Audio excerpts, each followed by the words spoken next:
ક્ષત્રિય ઠાકોર સમાજ દ્વારા 17મા સમૂહ લગ્નનું ખૂબ સુંદર રીતે આયોજન થયું છે અને આજે આ સમૂહ લગ્ન આપણા લોકલાડીલા ધારાસભ્ય ભાઈ શ્રી લવિંગજી અને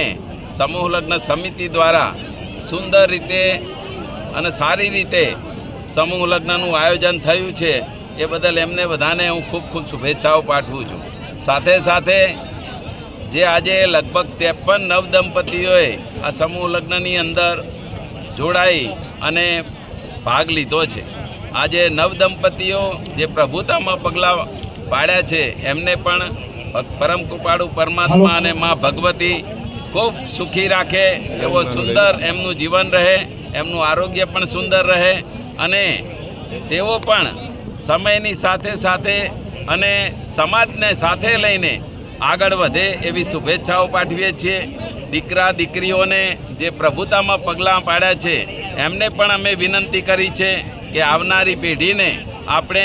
ભણાવીશું, સારું શિક્ષણ આપીશું, શિક્ષણયુક્ત સમાજનું નિર્માણ થાય એ માટે સંકલ્પ કરજો અને વ્યસન મુક્ત સમાજ બને એવી પ્રેરણા પણ અહીંથી બધા વડીલોએ આપી છે।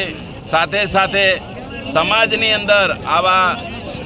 સમૂહ લગ્નના કાર્યક્રમો થતા રહે અને સમાજના પૈસાની બચત થાય અને એ પૈસા શિક્ષણ અને આરોગ્યમાં અને બીજા આપણા સમાજના દીકરા દીકરીઓને મદદરૂપ થાય એવું સુંદર આયોજન થયું એ બદલ બધાને ખૂબ ખૂબ શુભેચ્છા।